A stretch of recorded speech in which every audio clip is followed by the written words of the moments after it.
You were able to get a lot of transfers, if you would say some hired guns, if you will, that can always be a mixed bag. You know, some of those guys that have a lot of talent, and sure, they can show up in some big moments, but when you have this sort of hodgepodge and this gathering of a lot of different players that have talent, but all come from different college football programs, and it was that huge first year of just this new face and this new face and this new face. I think it was going to be really interesting to see how that all came together, but you always did have the luxury of quarterback being solved and some pretty good wide receivers, and Travis Hunter being one of the best two-way players that we've seen in a decade. So you had star power on top of the personality that was always going to sell the Colorado product. You have less of that right now. Now it's all about the head coach and the way that he is going to build this roster outside of what he had with his sons and that relationship that he had with Travis Hunter that he's able to bring over with him to Boulder. So I think this is going to be really, in my opinion, that first true test of what Deion Sanders is as a college football coach and how he does go about building that roster without the lure of having his son or his sons and Travis Hunter being able to attract some of that talent on top of the coaching staff. Well, a couple of Husker football news items coming out today. Congratulations to the Husker Football Hall of Fame, the newest class there. I want to dive into that here in the next segment. We had those names there in the ticker, so we'll dive into that, talk a little bit more about that in the second one, or in the second segment. But transfer portal edition, and Jaden Doss, I know he came in pretty highly touted, switched wide receiver, defensive back. He was in both rooms, and both those positions are loaded and have a lot of numbers. Not really surprised that there was one of those positions who's wide receiver, but I'm not surprised to see that they lost one of those numbers in one of those rooms. I wouldn't have been surprised, I guess, going into it to see either a wide receiver or DB go into that portal. Yeah, and this is that attrition that you think as we get a little bit closer to the start of fall camp, which is crazy to think that we are less than a month away from that. That's kind of exciting, actually, if we're being honest. But you feel like the roster is what it is. I wasn't that long ago, though. I think you and I were talking about could there be a player here and there as we get a little bit closer to fall camp that still might decide to look for a different opportunity, whether it's because of how they personally feel of where they are on the depth chart, or at least the early depth chart, or how maybe the coaches have communicated what their overall role is going to be. Because we know, and it's not just Matt Rule and this coaching staff too, it's been other coaching staffs that have had to have those conversations where they're being transparent more so than ever about what a role looks like going into fall camp, and at least trying to do right by that student athlete to say, hey, if that's not good for you, then there's going to be other opportunities where maybe you can help a team and do so at a higher degree and a higher level than where we can, at least what we see you at right now. So that's where I think that there's still going to be a lot of those conversations. And I think you're going to see other college football teams continue to have just a little bit of those smaller roster attrition moments before we get things started at the end of the month. And this is where this portal window is beneficial for the student athletes that are not going to, when you start talking about getting to that roster limit, and when that is implemented and you go through spring football and then you have those conversations, and then you're stuck if you stick around and go to fall camp and then you don't make that 105. So here's a great opportunity. This is a good thing about the transfer portal when we move into this, that you are giving an opportunity for these student athletes to find another home as opposed to waiting and having to not be a part of a program, or not being able to, go through as a normal kind of roster member that you might have an opportunity elsewhere to do. So this is one of the good, I guess, portal windows. And when, there's a lot of things that we like to say that are not as good. We'd like to see some tweaks, but I do like that they're giving this opportunity to some of these guys when you start having these conversations about, maybe you're not going to be able to make that roster limit. You might want to go see if you can find a spot that you can. Yeah, and I know it's not always ideal for that student athlete at this time of the year to make that change and try to crack a two deep or to have an impact. But I don't think a lot of the players that are going to be going on to new rosters and having a little bit of a late start are necessarily a lost cause for the 25 season, though. Think of Sierra Wright. He got to Lincoln pretty late. He got to Lincoln in the summer, and we saw his impact, especially in the second half of the season, and now he's set up for success this season. So I think there is always that that example of guys that just find the right fit, and whether it might be an injury in front of them where they get the opportunity, or they're able to get on campus, learn a system, regardless of which side of the football we're talking about, learn a system, get acclimated with it, and then have an impact there in the second half of the season, where that first half kind of serves as what they might have missed out in spring ball and even to some duration of fall camp. Okay, got a great question last night. We were not able to get to it while you were here with us, but from Dennis on the text line, and I told you a little bit about it. You're excited to ask this. You said it was a great question, so I'm going to read it verbatim here while I pull it up. So he said, we were talking about, what was the conversation we were having last that led to this? I don't even remember, but he said on this football season, choice of, it was just, can they improve? And the 7.5 wins, that's what we were talking about last night that led to. It was that compelling? You already forgot about it? Come on, Jessica. Apparently, yeah.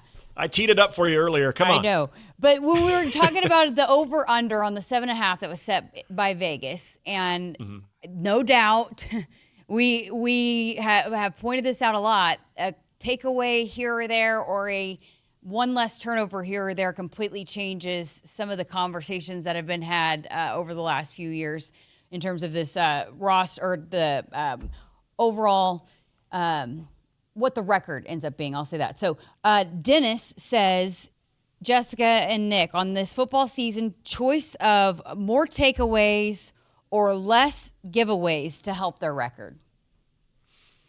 It is a fantastic question because both, obviously, well, first and foremost, we're looking at the overall turnover margin, always wanting to be in the, between the plus and the negative, and we've always seen Nebraska really chasing that number in the last decade. That has been a big issue for Nebraska. Too many turnovers and not enough takeaways.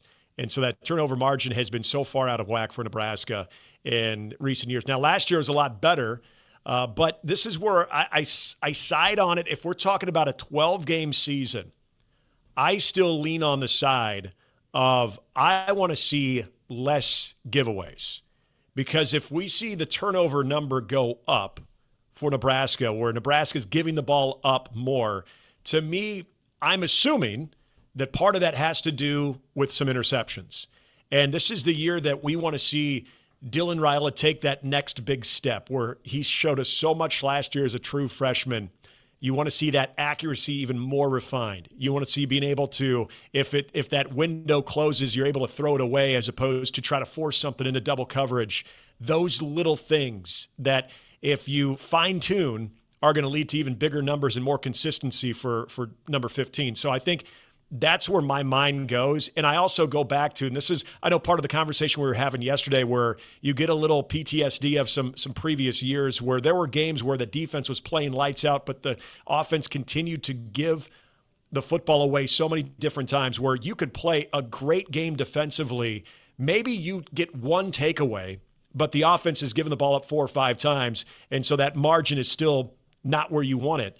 I know the value of takeaways. There's no question that it has huge, huge impact on a game and on a season. But I think those come and go. I remember one year Iowa had a ridiculous number with not only taking care of the football, but their defense it was like 27 or 28 takeaways. That's not normal. And that number will usually come down to the mean. I think you'd love to see a lot of takeaways, but for me, for this team, and for what I think needs to be the most improved part of this team is the offense, I need to see even less giveaways than we did a year ago. Okay, so 7 fumbles, 12 interceptions last year, and 11 interceptions by the defense, and 6 forced fumbles. So I said takeaways. And when we were talking about this before we went live, I was saying, to me, there were some takeaways last year I remember being, heck of a play by the opposing team's defense. It was like a 50-50 ball, and maybe you go to a review, you think it's going Nebraska's way. It was more of a competitive maybe that just happened to go the other team's way. I know that's part of it, but it wasn't like it was just horrible, not all of them were just horrible mistakes made by, an offense. So I said last night I want to see him take it away. And that's, I feel like that's been more of both have been an emphasis. There's no doubt. Both have to improve. And I think this football team has talked about both and needing to be better in both areas. But it seems like to me, from the head football coach, takeaways seem to be more, he seems to emphasize that maybe even more so. I don't know. It just maybe stands out to me. And I know he's a defensive guy, and it can swing some momentum. And I feel like maybe some of the things that didn't maybe go the Huskers' way in some of the turning the ball over areas with a freshman quarterback. I think that is going to improve, and so I want to see the takeaways improve, because there are some times that can be a completely momentum swing. And how many times did I remember the defensive backs just didn't make a play, and they talk about that. We got to make those plays. So for me, I think I would lean towards the other side of getting more takeaways. Yeah, and I don't think there's a wrong answer, but to your point about what the takeaway factor can be, I think there are going to be certain games that you could look at where maybe the offense is stagnant. They're not necessarily turning the ball over, but they're stagnant. They're getting stuffed. You're having a lot of empty possessions, and so you need something else to jumpstart that game to get the offense going. And this is where the two, in my opinion, work so hand in hand, that all of a sudden the defense is able to get a big takeaway. You set up the offense in the red zone, and all of a sudden they score. Sometimes that can open up the floodgates. So I would use that as probably the biggest example on why the takeaway part of this is so important, because we just – the reason I think it's a great question is I think there have been certain teams that they've always had at least a steady amount of takeaways defensively, and their offenses have been very careful with the football, that you see that turnover margin in the plus, and it's in a pretty respectable plus margin. For Nebraska, we've never really seen it to the level, like, again, last year, the turnovers and the overall giveaways were down from the previous year. But that's when you see that number come down, you want to see the takeaways go up. And at some point, you'll see that. It's the most frustrating thing when you see a defense have an enormous amount of takeaways, and they're doing everything they can to get the ball back to the offense, but then the offense is giving it right back up. So I think the offense is on the right track, bringing that number down from a year ago, which I think is extremely important for the improvement of this offense. And you hope that as that number comes down, defensively, this becomes more of that playmaking type of defense. I think, too, just in field position in terms of takeaways and setting your 100%. Offense up to be able to score. I mean, there were times last year the defense made some huge goal line stands or forced field goals or whatnot, but, giving the ball back to your offense in some better situations, too, set them up for success to get rolling. So I just think – and I've heard it, from the head coach, and he said it on the side, in his press conferences, but I've heard him on the sideline come over and tell the defense, hey, go take the ball away, go win this football game. And so I think because he's a defensive guy and a lot of his best teams played elite defense, he challenges that and he wants that to be better. And so I think that, I guess I just lean towards more maybe what the head coach would, if you asked him. I don't know. It'd be a fascinating question to ask the head coach what he would say. Both have to improve, but I don't know. I tend to maybe think he would lean towards taking the ball away. Well, and to that point too, and I want to use a quick example, is the Colorado game. That pick six from Tommy Hill, with the crowd at this team, at the palm of the team's hand. Oh, that was was the nail in the coffin.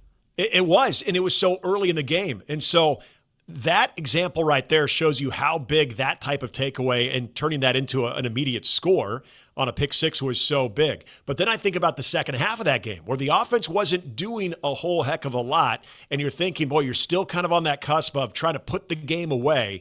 Or I think at that point people were just greedy and wanted to see this thing become a blowout. But what happens if, as Nebraska's having some empty possessions, all of a sudden Dillon throws a pick six, and all of a sudden Colorado started feeling themselves a little bit too. So it's amazing how those things can kind of work hand in hand. But I think to your point about taking the takeaways, in that game in particular with the crowd the way it was and really rattling Colorado after that moment, I think you're right. Nebraska could make some mistakes. They had a lot more of a runway to make mistakes in the second half, and they really weren't going to get burned of it, and that turnover is a big reason why. And again, that's against the what would be the Heisman Trophy winner and one of the top passing quarterbacks in the country, and one of the most explosive offenses. That defense did that too, and it's just deflating for an offense like that to give away scores like that. And so you can just take a team out of it and completely get in the psyche part of it if you can have just a demoralizing play like that. So you can get a lot of momentum and swing some things and just set things up for your offense in a way if your defense is giving you those opportunities. So you're right, though. You can't go wrong either way, but I was just playing the other side of it, I guess. But anyways, okay, so good discussion there. We've got a lot to get to, so going to go ahead and get to our first break here on Sports Nightly. And our Huskers Radio Network Broadcast Center is sponsored by Akrs, the Midwest premier John Deere dealer, supplying the equipment and service to advance agriculture and much more. Akrs, solutions for every field. No matter what you're looking for, you'll find it at Woodhouse. We carry a wide selection of trusted brands across more than 20 locations, offering everything from efficient daily drivers to bold new EVs and family-ready SUVs. At Woodhouse, we put your experience first, offering expert guidance and a trusted team that's guaranteed to help you find the right vehicle. Visit a location near you or start shopping online at woodhouse.com. More ways to drive, more reasons to trust. This is Woodhouse. I got to see my brother get married. I would have missed my dad's birthday. Because I wore my seatbelt, I had the privilege of being part of his special day. I got to go home and see my family again. Does it click yet? Brought to you by NDOT Highway Safety Office. I would have never had the chance to see my daughter become a doctor. I was able to go to my brother's graduation. I wouldn't have adopted my first pet. And then it clicked. My seatbelt saved my life. Does it click yet?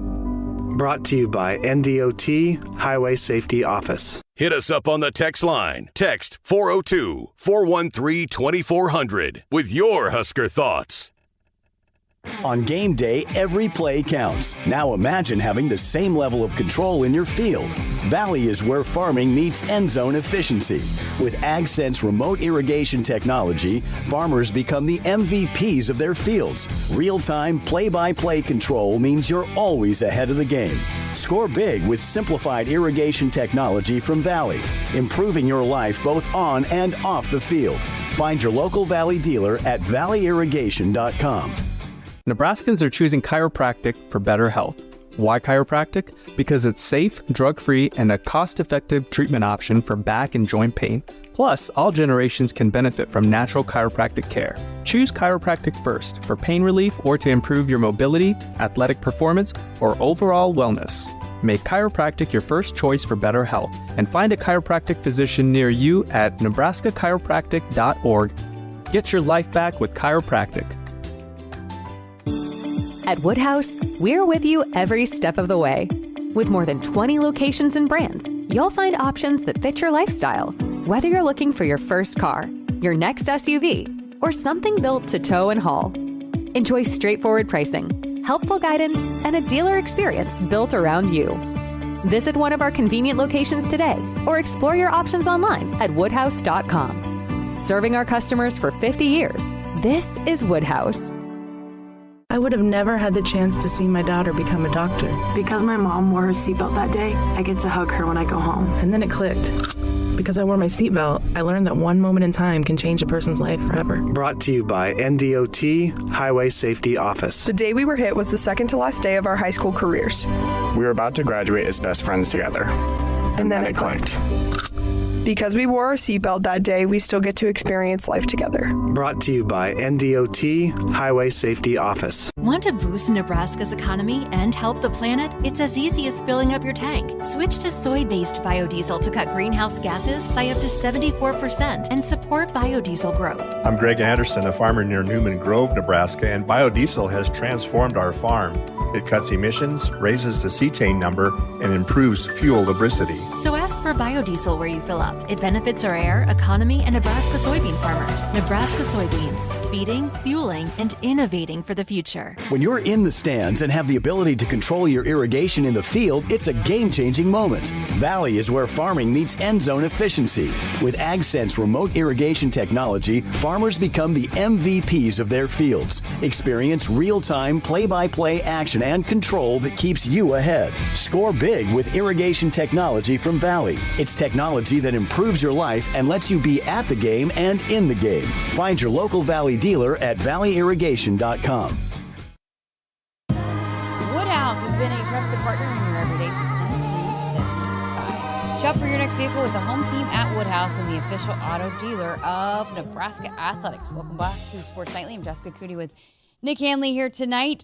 We said this in the first hour, had it in the ticker, but the Nebraska Football Hall of Fame, the latest class, has been announced. And we've got, once again, I love how they have representatives from a bunch of different eras. But Tom Welter from the 1980s, I-back Derek Brown from the 1990s, Darren Diedrich from the 2000 to 2007 era. We got the kicker punter, Brett Maher. I actually interviewed him, so that's a name I know. Kenny Bell, the wide receiver. I know a lot of Husker fan favorite. Linebacker Bob Nelson. So how'd you like the group, Nick? Can I tell you the one that I'm the most excited about, and it was nobody that you just mentioned. I know. Right there, I figured you would. I was setting you up for that. Okay, well, and that is for another part of the honorees. Obviously, Johnny Rodgers is going to be honored. But also a guy that I know you know very well, but the Lyle Bremser Special Merit Award, and you've got two people with Robert Dugas, but especially a guy that is just a fantastic human being, the work that he has done in the athletic department, but just even a better person, Dennis LeBlanc, knowing that he is going to be honored as well. We were saying this during the Big Ten baseball tournament because Dennis would come up and talk to us during the right before we would go on the air, and he was just always so positive. And this is a guy that we saw a lot on the road when we were in Phoenix the first weekend of the season, and of course we know the shock and sadness that we were presented with right out of the gate of that season with the passing of Greg Sharp. And Dennis was one of the most, he is, and I don't want to say was, he is one of the most compassionate people I have ever met, but he was such a big part of us getting through that weekend and being able to do our jobs. Anything that we needed, he was there to support us. And he's that way with the student athletes. He's that way with the support staff as well. Dennis LeBlanc is someone that I'm so happy that is being honored with this entire list that came out today. So just very, very cool to see some of the great people that we don't get a chance to talk about on a daily basis, or maybe some of the people that do things behind the scenes that not everybody knows about. When I saw Dennis LeBlanc's name, I was just absolutely elated to see that he's getting some much deserved recognition. Couldn't say it better myself. And, it's funny because we've got Derek Branch coming up in hour number 2. And he talked about that. Of course, his dad, Troy, played here. And he just graduated, Derek did. So he's one of the student athletes that graduated in May and is also very, very much involved in life skills. And so he said when he got here, his dad said, hey, those guys were here when I was here, meaning Keith Zimmer and Dennis LeBlanc. Mm-hmm. And you follow what they say because they won't steer you wrong. But for the turnover that has happened in the AD office since those guys have been here, for those guys to have lasted and been here, that it speaks volumes in this day and age when a lot of times when you have a change in leadership, there are a lot of changes made. But for those guys to have been here throughout all of that, really, really speaks volumes to the jobs that they do. And they are so well loved by so many student athletes. Their names come up so often in the interviews that I do when they talk about because we talk so much about what these guys do on the football field or basketball court, whatever. But this is it is important for these student athletes to come here and be well-rounded and to have all the opportunities outside of just being an athlete. And those two guys were instrumental in it. It means a lot to these student athletes to have guys like Dennis LeBlanc, Keith Zimmer invest in them and want to make them, find their full potential outside of just being an athlete. And I'm glad you brought up Keith as well, because between Keith and Dennis, the thing I always am reminded of with them is the selflessness that comes with their everyday responsibilities. Dennis obviously filled in as the interim athletic director for a little bit too, and he's always just answered the call. But more than anything, he is an absolute just calming presence. Anywhere you look, whether you're frustrated after a loss or you're excited about a big game, you see Dennis and you just feel good about things because he just has that presence to him. Keith Zimmer, exact same way. But more than anything, those are two selfless individuals that are ready to help out in any way possible. But you asked about the players, too. I should probably bring them up. I was excited to see Derek Brown in there, too, because when I was really at the height of my formative years with Nebraska football, and watching some of those early 90s teams, I would, after listening to a game on the radio, I'd run outside and I'd run the option and try to pretend I was Steve Taylor. But I always needed the wee backs. I needed Calvin Jones and I needed Derek Brown. And Derek Brown, that was one of the famed duos there with the wee backs. And so very cool to see him getting that recognition because Derek Brown was one of the more productive Nebraska running backs, but at a time that sometimes it was overlooked because you just had this absolute machine of running backs going from one great one to the next one. And so Derek Brown more than deserving of this one. And of course, Darren Diedrich tragically passing away at such a young age. There's another guy that I don't know if he got the type of credit that he deserved when he was playing, because remember who his quarterback was, Eric Crouch. Eric Crouch is one of the best running backs, just happened to be playing quarterback at the time, but Darren Diedrich was a tremendous complimentary piece to him as well. So those two names especially, on top of, you mentioned Brett Maher and Kenny Bell. Love seeing Kenny Bell still doing his thing, using that personality, but people forget when he was on the field, that was a bad dude. He was so talented. We continue to see the block in the Big Ten championship game against the Wisconsin defender, where I know it's an illegal block and he was flagged for it, but my goodness, that was a bad man that made plays too. So some very, very deserving recipients there. Is Kenny Bell a top 10 all-timer for Husker fans, would you say? As far as just overall favorites? Yeah. Yeah, I think so. Because that was the thing about Kenny Bell is he didn't care what type of platform. Well, he used his platform. He didn't care what type of audience he had. He was extremely strong in his convictions.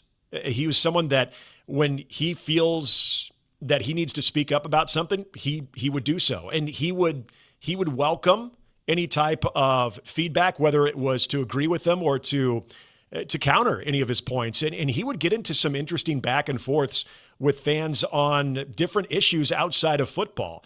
And so I always appreciated that about Kenny Bell. But if there was a young fan that wanted an autograph, or a young fan that was maybe wearing the Kenny Bell look and had the wig on to show off the fro and everything, like he gravitated to those people. I remember seeing him at a College World Series tailgate party one time, and this was when he was still playing, and he was walking by and everyone was giving him high fives and talking to him, and he stopped and he was socializing with everybody. One of the best personalities I've seen.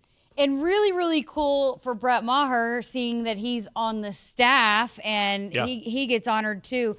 And I'm telling you, that guy could still kick it, because they had that competition at the Husker games. And David and I were sitting there. That was the first competition. And so he was a part of it. And he went kick for kick with Tristan Alvano, and you could tell he was competitive. He wanted to win that thing too. And so with the head football coach being as competitive as they come, it trickles down, because Brett he wanted to keep kicking over and over again, but he still got it. And but what a neat honor for him to be here now on campus working for this program and to receive that honor. Yeah, and I think I know this is not the actual topic we're on right now, but at some point as we get closer to fall camp, obviously special teams is going to be a big part of the what to watch for with Nebraska's fall camp. And Brett Maher's a big piece of this because of trying to get back to that consistency in the kicking game, especially the guys just trying to get it consistently through the uprights, and more of those, I don't want to call them chip shots, but more of those 40 to 45 yarders that Nebraska hasn't always been as consistent here as of late as they were back when you had guys like Brett Maher and the kickers before him, like Alex Henry. So I love that he's a part of trying to solve that major phase of Nebraska football. And he's done it, at the NFL level. He's got so much knowledge that he can pass along to these guys too, and how to do it in pressure situations as well. So, all right, we got to get to another break. On the other side of this, we're going to talk some hoops. How about that? Some NBA Summer League for Nebraska men's basketball gets kicked off tomorrow night. So we'll talk about that here on the other side of this. Woodhouse has been a trusted partner in your everyday since 1975. Shop for your next vehicle with the home team at Woodhouse and the official auto dealer of Nebraska Athletics. No matter what you're looking for, you'll find it at Woodhouse. We carry a wide selection of trusted brands across more than 20 locations, offering everything from efficient daily drivers to bold new EVs and family-ready SUVs. At Woodhouse, we put your experience first, offering expert guidance and a trusted team that's guaranteed to help you find the right vehicle. Visit a location near you or start shopping online at woodhouse.com. More ways to drive, more reasons to trust. This is Woodhouse. Nebraskans are choosing chiropractic for better health. Why chiropractic? Because it's safe, drug-free, and a cost-effective treatment option for back and joint pain. Plus, all generations can benefit from natural chiropractic care. Choose chiropractic first for pain relief or to improve your mobility, athletic performance, or overall wellness. Make chiropractic your first choice for better health and find a chiropractic physician near you at nebraskachiropractic.org. Get your life back with chiropractic. Hit us up on the text line. Text 402-413-2400 with your Husker thoughts. Dear Truckin' Awesome. Want more horsepower in the stable? The Tundra iForce Max is the most powerful Tundra ever. With its electrifying twin-turbo V6, you got everything you need. Saddle up the Tacoma TRD Pro. Its segment-first performance seats are designed to smooth out the shocks when the ride gets bumpy. The Toyota 4Runner is part mean streak, part wild side, and an all-around icon. Check out that signature power rear window, will ya? Yes, sir, Toyota trucks. Find yours at toyota.com. Toyota, let's go places. See your Omaha Metro and Lincoln Toyota dealers. Corwin Toyota of Bellevue, Village Point Toyota of Omaha, Baxter Toyota of La Vista, or Baxter Toyota of Lincoln. Nebraskans are choosing chiropractic for better health. Why chiropractic? Because it's safe, drug-free, and a cost-effective treatment option for back and joint pain. Plus, all generations can benefit from natural chiropractic care. Choose chiropractic first for pain relief or to improve your mobility, athletic performance, or overall wellness. Make chiropractic your first choice for better health and find a chiropractic physician near you at nebraskachiropractic.org. Get your life back with chiropractic. On game day, every play counts. Now imagine having the same level of control in your field. Valley is where farming meets end zone efficiency. With AgSense remote irrigation technology, farmers become the MVPs of their fields. Real-time, play-by-play control means you're always ahead of the game. Score big with simplified irrigation technology from Valley, improving your life both on and off the field. Find your local Valley dealer at valleyirrigation.com. For farmers, sustainability is a way of life. 97% of farms are family-owned, and 95% are participating in conservation programs and using sustainable practices. I'm Ann Meese, a farmer near Elgin, Nebraska. I grew up on this land, and we're dedicated to being good stewards and leaving it better for the next generation. Since 1980, U.S. soybean farmers have boosted production by 130%, all while lowering emissions and improving land and water use. Nebraska soybeans, feeding, fueling, and innovating for the future. I got to see my brother get married. I would have missed my dad's birthday. Because I wore my seatbelt, I had the privilege of being part of his special day. I got to go home and see my family again. Does it click yet? Brought to you by NDOT Highway Safety Office. I would have never had the chance to see my daughter become a doctor. I was able to go to my brother's graduation. I wouldn't have adopted my first pet. And then it clicked. My seatbelt saved my life. Does it click yet? Brought to you by NDOT Highway Safety Office. Hey Huskers, stop by your local Hy-Vee where they've lowered prices on thousands of the items you use every day. Hy-Vee dedicated to making your life easier, happier, and healthier. Welcome back to the Sports Nightly. Got a couple segments left here in hour number one, and did want to spend some time talking some hoops because NBA Summer League kicks off for a number of Huskers. I guess tomorrow night will be the first Husker in action, and it's Keisei Tominaga. And I was so excited to see that he's going to be coming back and participating in the NBA Summer League for the Pacers, and talk about a franchise and a fan base that can appreciate a good shooter. So Keisei Tominaga, but four different Nebraska Huskers that will be competing in NBA Summer League, including Juwan Gary, Bryce Williams, who just finished up their career. So that's always good. I talked about this the other night, and Jack McVay will be the other one. But I talked about this the other night about, with being able to have these guys have these opportunities. That's big for when you get guys out of the transfer portal or when you're recruiting out of high school to show that, hey, we are getting guys these opportunities to go play where everybody wants to. That's the dream when you sign up to play college basketball, is getting to that next level. Well, and it also gives us a chance to actually take a look. Something to talk about in July? Well, yeah, that's also very, very true. But it's cool to see, because we spent so much time talking about Bryce Williams leading up to the NBA draft and if he could potentially hear his name there in the back end of the second round. It didn't happen, but we know, and I know you and I have talked so much about what he could potentially do at the next level. Forget a little bit about Juwan Gary and just his overall presence on the court. And there's a guy that can play multiple positions. There's a guy that brings that instant energy where he's going to get you a couple of those offensive rebounds, but he can also score in volumes too. And how will he match up with other players that are trying to make rosters and players that are on that fringe that have a chance to play some professional basketball and could impact the G League?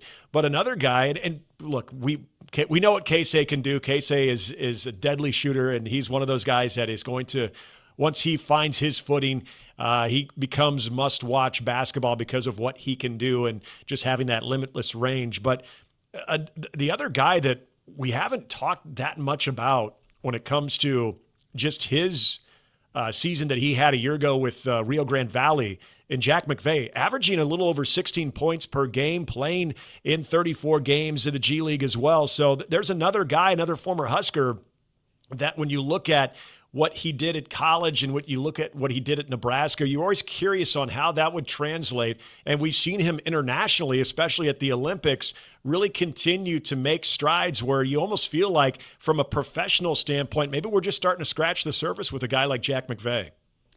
Casey plays my Thunder on Saturday at 4:30. So the social media team put together a graphic. So go to the Nebraska men's basketball social media. They put out this awesome graphic where it broke down all of the games on the dates, where you can watch, the times, who they're playing, which Huskers playing when. So very helpful if you want a viewing guide to check out some of these Huskers in action. And the other part is, I guess the question I have, it's Saturday at 4:30. Are you going to watch that game? I mean, are you a summer league sicko, even if it is involving your team? I usually not, no.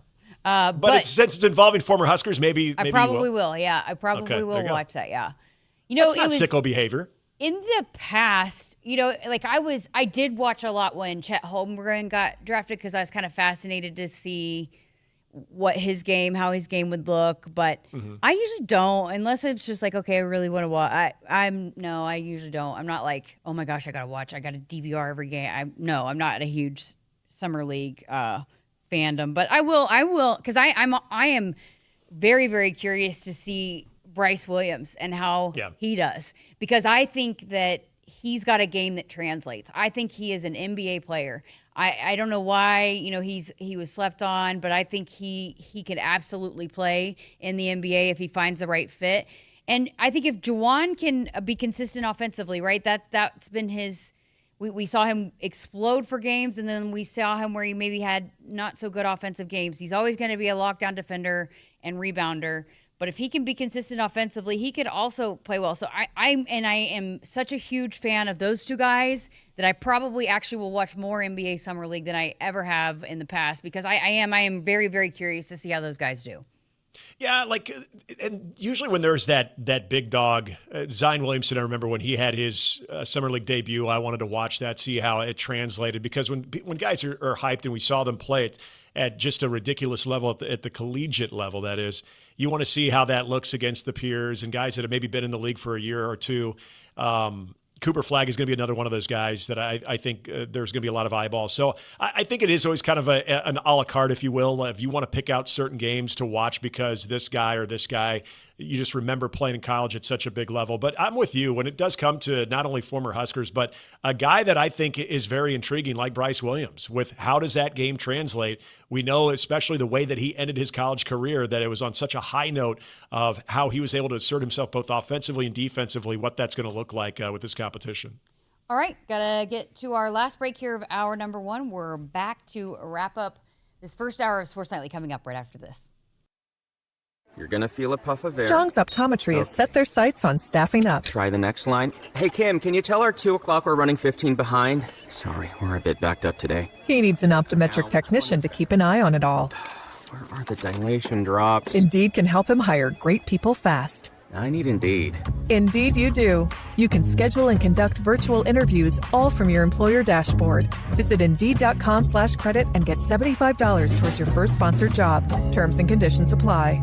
Hit us up on the text line. Text 402-413-2400 with your Husker thoughts.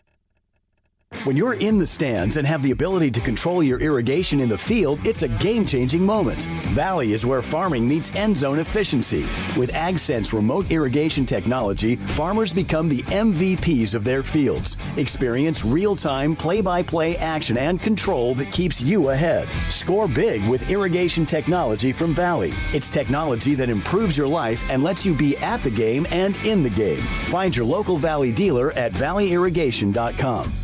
Nebraska soybeans power everyday products, from Goodyear tires and Skechers shoes to soy-based turf and fire suppressants. These innovations replace petroleum and utilize other components of the soybean, leading to more sustainable products worldwide. I'm Doug Sadoff, a farmer near Trumbull, Nebraska. Thanks to cutting-edge research, soybeans are now in everything from tires to turf. It's amazing to see how these advancements are unlocking new potential for our crops. Soybeans are a win for every product and everyone. Nebraska soybeans, feeding, fueling, and innovating for the future. The Huskers Radio Network Broadcast Center is sponsored by Akrs, the Midwest premier John Deere dealer, supplying the equipment and service to advance agriculture and much more. Akrs, solutions for every field. Welcome back to Sports Nightly, final segment here of hour number 1. And Nick, it's been a process all week. We go on the air in the news studio on Monday, and we actually had our first official interview in the studio today. We've moved things around, so it's coming along. It's exciting. My office is still a disaster, and we moved all the things out of the studio so that it wasn't in the background in the studio, are all in my office. I can barely get around it. Apparently, I was going to come out to Lincoln. You guys kicked me out. You said, no, I'll wait till next week. Yeah, well, I'm like, I don't know. We gotta work through some things, but they need to put on my nameplate like Jessica Coody office /storage closet, because it is overflowing right now. So my mom would be freaking out, but I'm not like a clean freak, so I'm not but it is just in piles. It's in shambles. We took the piles that were in here, and it's just right in my office. And actually, even Kyle had some overflow into his too. So, are you hoarding any things from the previous one? No, I mean it's some of the stuff, the extra stuff that, hey, we're going to keep on hand in case it's ever needed down the line. Okay. I'm told there's a storage closet, but somewhere down. It's a work in progress. So Husker Vision is starting to move in. The digital crew is starting to move in. And, we were the first to get in here because we had to go on the air on Monday. So it's slowly trickling in, and it's like a wave down the line of things. And so I don't know. I'm definitely I'm trying to be better about not being a hoarder, but I said this the other night when I was cleaning out my office. I do like to keep my notebooks and go back and read through them. And I found some of my notebooks from my first month that I was here, and reading some of the things that I was, studying up, and what Kyle is doing, he was putting together his charts. He's working on some of those, and we were talking about the football team, but just, when you're trying to learn everything new. I am a little sentimental on that. I do like to keep notebooks. I'm a big notebook person. So that's kind of cool. And I don't want to any time mess up your hair game, what you got going on. But I thought maybe on Monday or Tuesday you guys would be having the hard hat still. Oh, well, we got yelled at a few times because it was only supposed to be this area, but we were walking around without it. We were not supposed to be there. I'm glad we got rid of those. But or at least a safety vest on during the show. You could have an orange vest so people know where you are and everything, and they know not to go in that area. I don't know. I'm thinking of you. I know. I'm thankfully glad they got that cleared where I didn't have to sit here all for 2 hours with a hard hat on. But I don't know all of the names, but there have been people here working tirelessly that even standing in here when we're on the air, trying to make sure that we can get everything done. So many people have helped out to get this thing on the air. I wish I knew all the names, but they've been so helpful.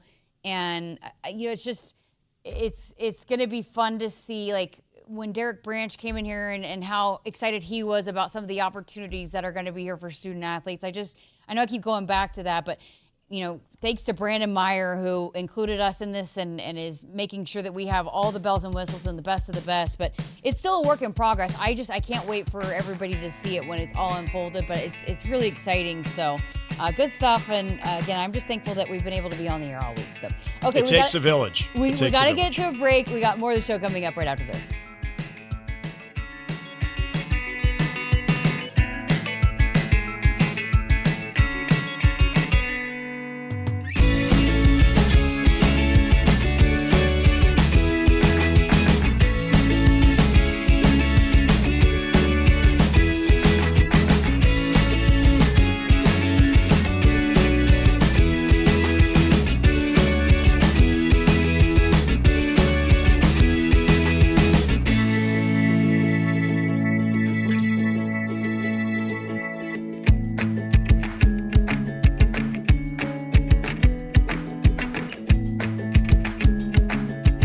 Hit us up on the text line. Text 402-413-2400 with your Husker thoughts. If there's one thing Nebraska's known for, it's our beef. And Nebraska soybeans feed a lot of them, and even more pigs and chickens. I'm Jason Pinky, a farmer near Craig, Nebraska. Soybeans are vital for feeding our livestock, and they're also a powerhouse protein source for people worldwide. Our world needs protein, and Nebraska soybeans are making a difference. From tailgate grills to global plates, farmers deliver affordable, nutritious protein to build muscle and energy for everyone. Nebraska soybeans, feeding, fueling, and innovating for the future. At Woodhouse, we're with you every step of the way. With more than 20 locations and brands, you'll find options that fit your lifestyle. Whether you're looking for your first car, your next SUV, or something built to tow and haul. Enjoy straightforward pricing, helpful guidance, and a dealer experience built around you. Visit one of our convenient locations today or explore your options online at woodhouse.com. Serving our customers for 50 years, this is Woodhouse. On game day, every play counts. Now imagine having the same level of control in your field. Valley is where farming meets end zone efficiency. With AgSense remote irrigation technology, farmers become the MVPs of their fields. Real-time, play-by-play control means you're always ahead of the game. Score big with simplified irrigation technology from Valley, improving your life both on and off the field. Find your local Valley dealer at valleyirrigation.com. Nebraskans are choosing chiropractic for better health. Why chiropractic? Because it's safe, drug-free, and a cost-effective treatment option for back and joint pain. Plus, all generations can benefit from natural chiropractic care. Choose chiropractic first for pain relief or to improve your mobility, athletic performance, or overall wellness. Make chiropractic your first choice for better health and find a chiropractic physician near you at nebraskachiropractic.org. Get your life back with chiropractic.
Good evening, I'm Camden Cohn, and this is our Sports Ticker. Earlier today, 6 former Husker football players were named to the Nebraska Football Hall of Fame. These standouts include offensive lineman Tom Welter from the 1980s era, I-back Derek Brown from the 1990s, late I-back Darren Dietrich from the 2000 to 2007 era, place kicker and punter Brett Maher from the 2008 to 2015 era, and wide receiver Kenny Bell from the 2008 to 2015 era as well. More information on each of these players can be found on Huskers.com. In other Husker news, 2 Husker men's gymnasts earned academic All-American honors today. Asher Cohen was a second-team selection as he holds a 3.97 GPA in biological sciences. And Taylor Christopoulos was a third-team honoree as he holds a 3.66 GPA in grad school. And finally, some MLB scores of note from today. The White Sox got their 31st win of the season as they beat the Blue Jays 2-1. The Brewers defeated the Dodgers 3-2 in 10 innings. And the Phillies blew out the Giants 13-0. Currently, the Red Sox lead the Rockies 1-0. They're in the bottom of the 4th there. In the top of the 4th, the Yankees lead the Mariners 4-2. After 3 innings, the Reds lead the Marlins 3-0. In the bottom of the 2nd, they're scoreless between the Royals and the Pirates. And they're in the top of the 2nd inning in Minneapolis, where the Twins already lead the Cubs by a score of 2-0. Coming up next is Hour 2 of Sports Nightly, right here on the Huskers Radio Network. Coming to you live from Memorial Stadium, it's Sports Nightly. All the Huskers, all the time. Sports Nightly is presented to you by the NDOT Highway Safety Office, who remind you to buckle up and put the phone down. The siege and behind the screen, dances around, hezzy move, pump fake, out it comes to Jacobson, puts it up and in! Holy smokes! Way to go, Cale Jacobson from Ashland, Nebraska. Into the starting lineup 3 games ago. Hits a huge, humongous, gigundous 3. Runs and deals. Ball swings and lets the fly ball to left. Cullivan going back to the wall, and it's good! Home run, Jordy Bull! A towering drive to left field by Jordy Bull, and that ties the school record for home runs in a season by a Husker. Allie Viola, you've got company. It's the best player in college softball with her 3rd home run of the weekend, Jordy Bull. Bump set left. Almodovar's in the front row. She tips it. Doug. Huskers own it. Set left. Harper again. Over-dig and out. Point Harper Murray in the big red. She's carrying them. That's 18 kills for Harper. It's 25-24 Nebraska. Now, here are your hosts, Jessica Coody and Nick Hanley, on the Huskers Radio Network. Welcome back. Hour number 2 of Sports Nightly. Jessica Coody here with Nick Hanley for one more segment with us. I think we've got a couple of interviews lined up for you. We're going to hear from Derek Branch coming up in just a few minutes. Lots to get into with him. He is the epitome of a student athlete. Is involved, very much involved with life skills. He is one of the guys that they've coined to promote the Nebraska football road race that's coming up less than 2 weeks away now. And he just graduated, and he played a pretty big role last year for this defense. And so he will be one of those guys that's competing in that defensive backs room that's absolutely loaded. And so I know that this football staff really likes him. So we're going to talk a lot of things with him. And then we're going to hear from Quinton Rimes, the true freshman for Fred Hoiberg, the lone true freshman. Well, no, there's another one that came in, but he's been, been around, and he's been impressive. I've been told during summer workouts so far. And they were very excited about him when I talked to Coach Hoiberg about it last year. He was the only one that signed back in the signing day back in November. And so Coach Hoiberg was so complimentary of him and felt like he was a guy that could come in and make an immediate impact. And correct me if I'm wrong, aren't we hearing that a lot of the youth of the roster has really been impressive so far? And I understand it's still very, very early in the process. We haven't had a whistle and a tip-off for the upcoming season yet, but that a lot of the young guys are looking the part, at least early in the process, which is obviously very good.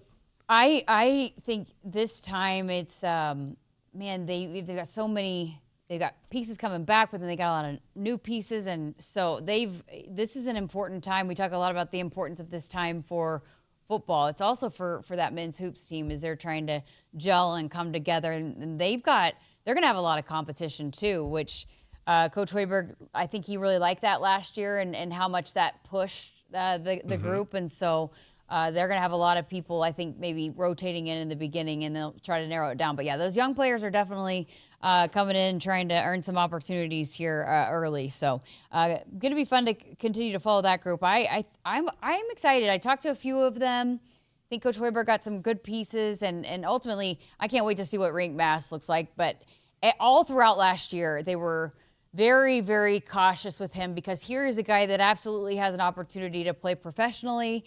And, he's going to be I love, first of all, with Rink, that he came out right away and said, I got to take the year off. I got to get healthy, but I'm coming back. I'm going to play my last year as a Husker. But how he attacked the process, because it can be hard. It can be a hard process to sit back and wait and be patient. But they said he's just an absolute pro, did it the right way, and that every step along the way he's just been so good. So I think he's going to come back and not miss a beat when he comes back and we get to see him go full speed. But I like this group. I am excited to see how they all come together, but you can tell Coach Hoiberg really, really likes this group too.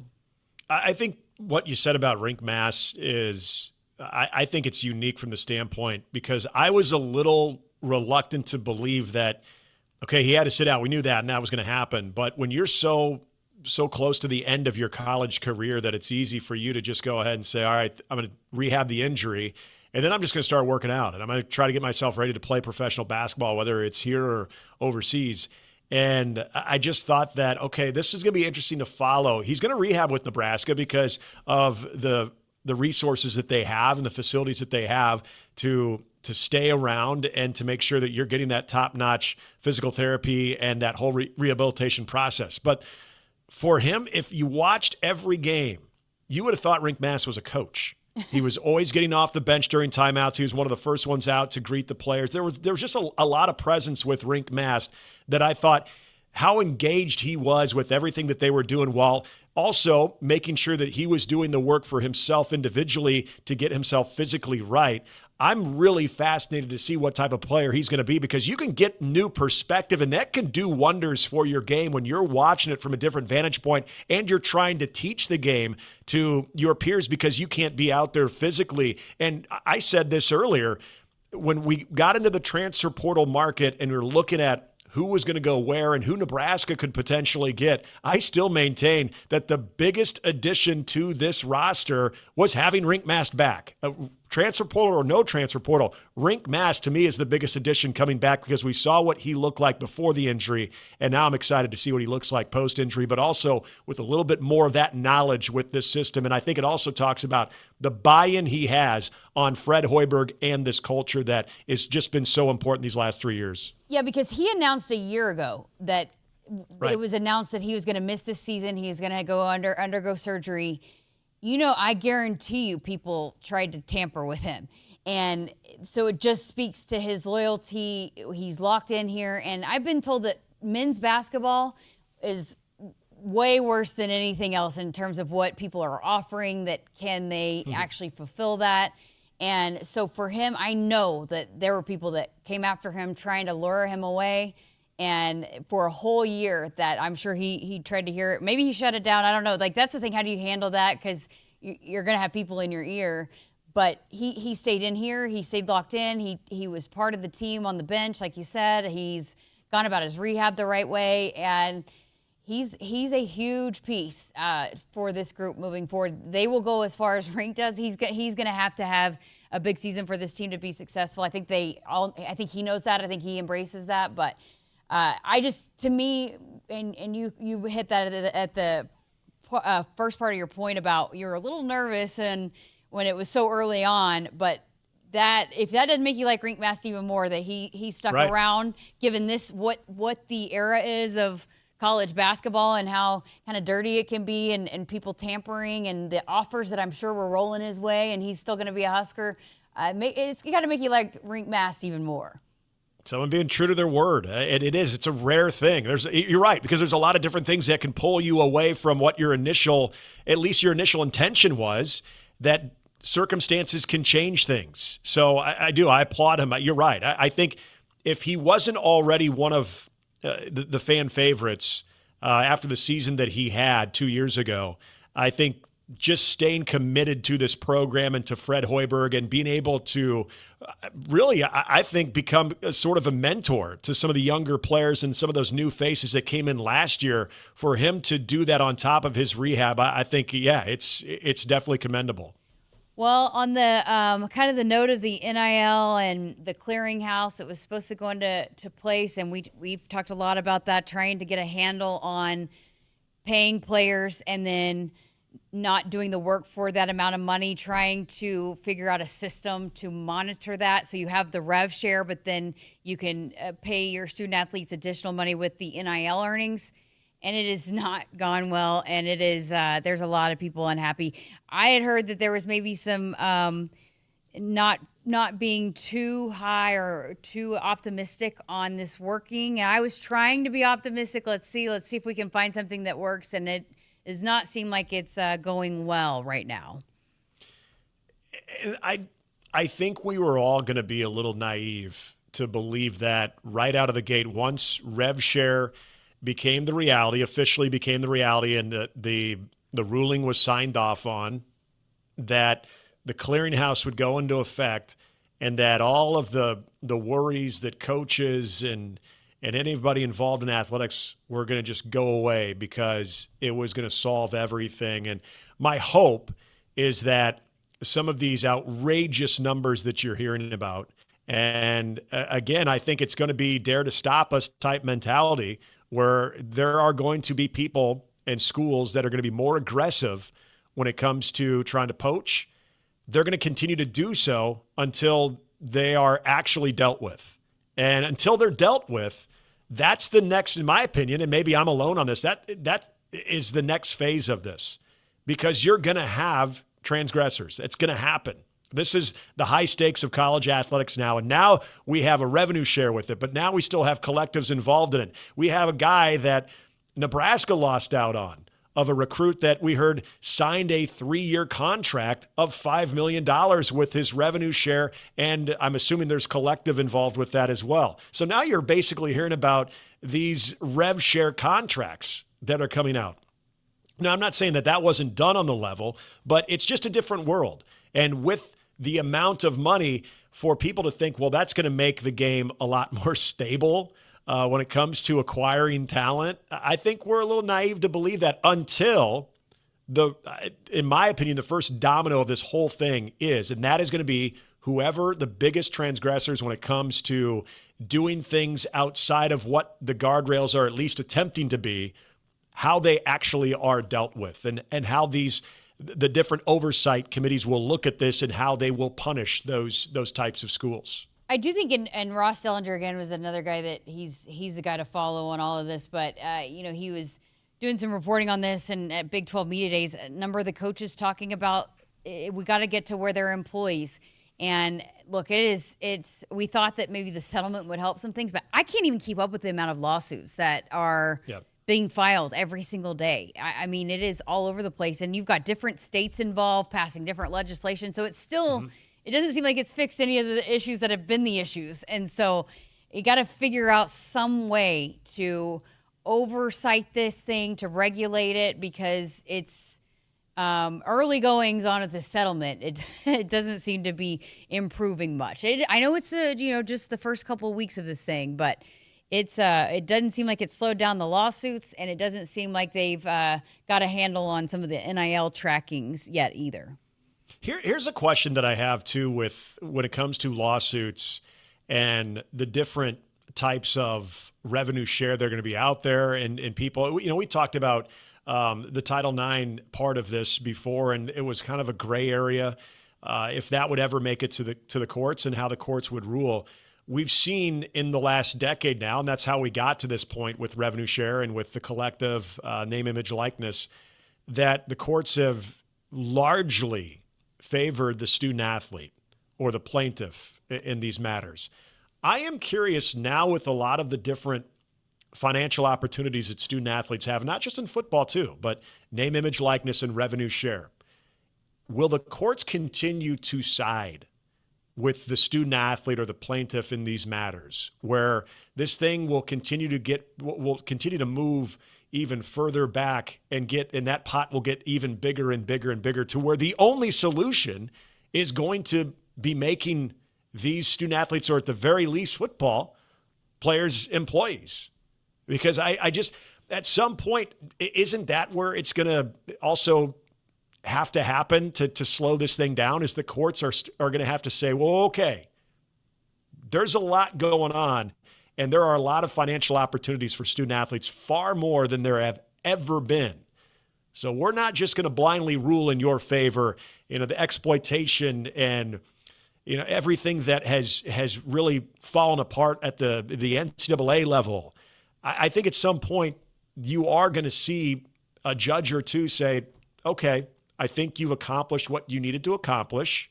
You're getting money, and we're not going to keep going down this route, because until that happens, you're never going to see a shortage of lawsuits on both sides of it. And it seems like it depends on the judge that you get, because it's kind of inconsistent rulings, and some judges rule one way and some don't. And I don't know. It just seemed like when you're now, so there's still going to be college football, and you're just moving into this new era. But when you've got so much money, and I think this is one of the quotes from one of the coaches, when you are investing $1 million in a player that can just leave with no ramifications, you've got to that's got to be fixed. That's got to be addressed. Just now that there's you, and all goes back to the dragging your feet and not doing something about this earlier, that we're in this mess.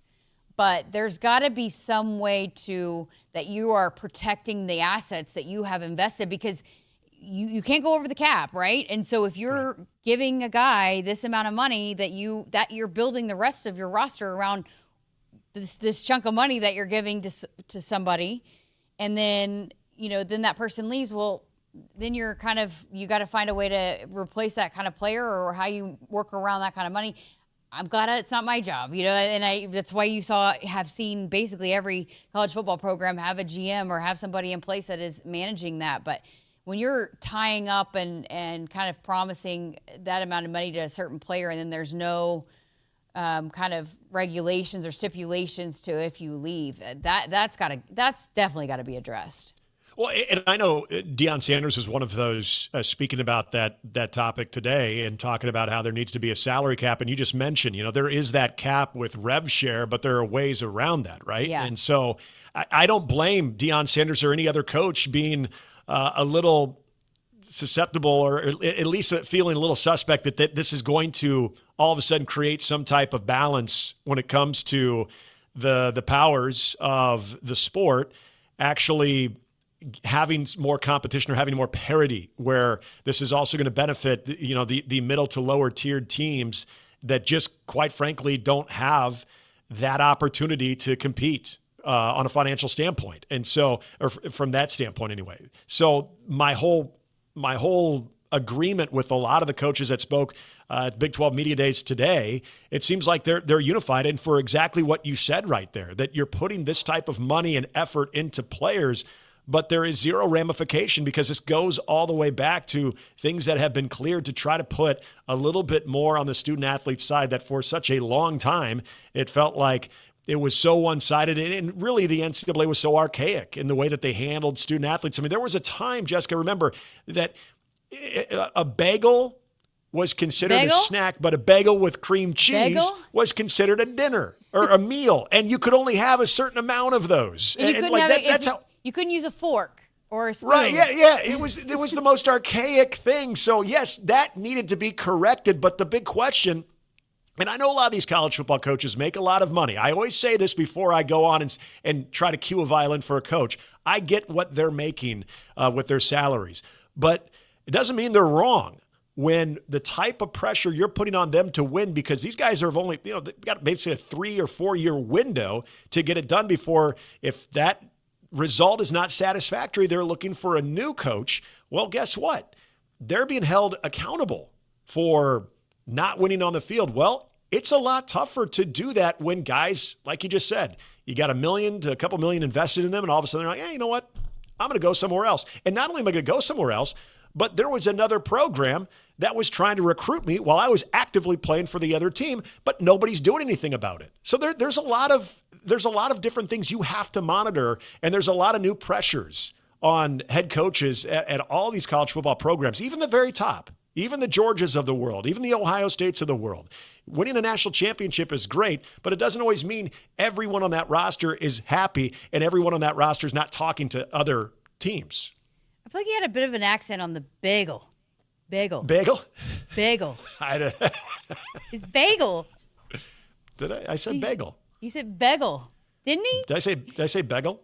You totally did. They're all shaking their heads here. They heard you. In agreement? Okay. Yeah, Camden agrees. Josh was laughing, so yeah. Oh, can't tell Camden. Camden and Josh, they're just trying to bust my chops. That's fine.